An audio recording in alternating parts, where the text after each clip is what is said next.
Un camion de pompiers zigzague pour éviter une longue crevasse. La route principale, puis les bus commencent directement ici.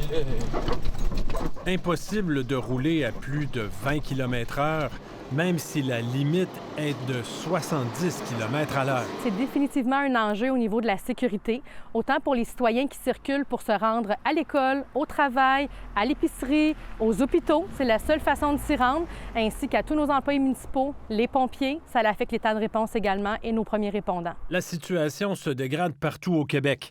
En 2015, 47 des routes de la province étaient considérées en mauvais ou très mauvais état. 10 ans plus tard, la proportion a augmenté à 49 et le déficit de maintien d'actifs a presque doublé depuis 2019, passant de 7,4 à 13,4 milliards de dollars. L'Ordre des ingénieurs du Québec veut prioriser l'entretien plutôt que la construction de nouvelles routes. Ça, c'est un peu comme si, dans votre maison, vous décidiez de rénover la cuisine avant de réparer le toit qui coule. Il faut choisir de réparer le toit qui coule. On n'a pas le choix, on est rendu là. Surtout que le réseau québécois est très étendu, peut-être même trop. Alors que l'Ontario compte 530 habitants par kilomètre de route, le Québec n'en compte que 164. Beaucoup de routes, souvent massacrées, comme ici, à Sainte-Marguerite-du-Lac-Masson. Ah, c'est pire, 100 Il y a sans aucun doute. Pour moi, c'est ma pire année.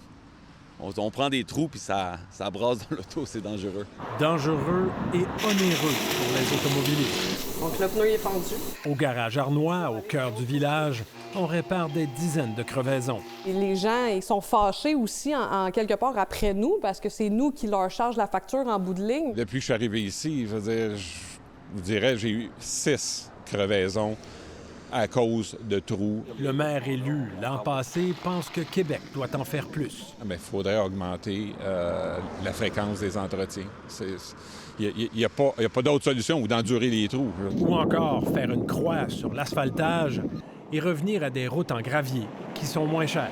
C'est que ça pouvait coûter jusqu'à 1/3 du prix pour des routes en gravier versus en asphalte. Donc, moi, je pense qu'il faut réfléchir à toutes ces solutions alternatives-là. Et bien des maires envisagent un retour aux routes de gravier.